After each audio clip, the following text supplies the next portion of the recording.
大家好，我是田园，今天给大家分享一个免揉土豆小面包的做法。首先我们把去皮的土豆先给它切成薄片儿，切好后把它放到盘子里面，然后冷水上锅，用大火烧开后再继续蒸15分钟左右。接着我们取100克蒸好的土豆，把它放到大碗里面，先加入25克的白糖，再加入160毫升的清水，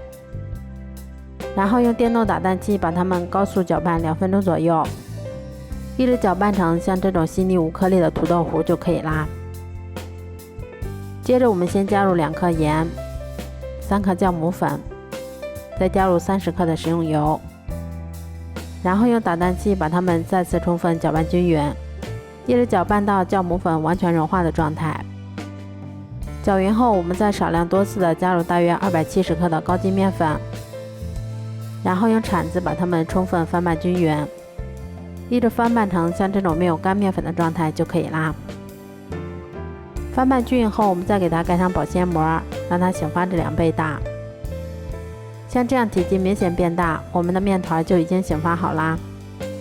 接着我们把它移到面板上，先给它折叠几下，排出里面的空气，然后再用手先把它搓成长条，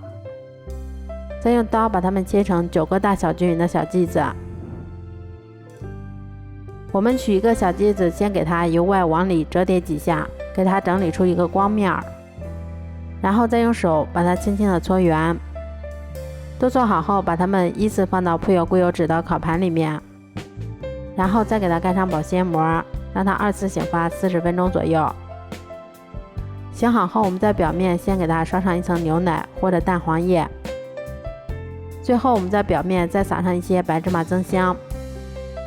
接着我们把它放到预热好的烤箱里面，烤箱中层上下火200度，烤15分钟左右就可以啦。这样做出的免揉土豆小面包吃起来非常的松软香甜。稍微放凉后，我们把它放到保鲜袋里面密封保存，用来当做第2天的早餐也是很好的选择。如果喜欢的话就试试吧，喜欢我的视频就关注我吧，谢谢您的支持。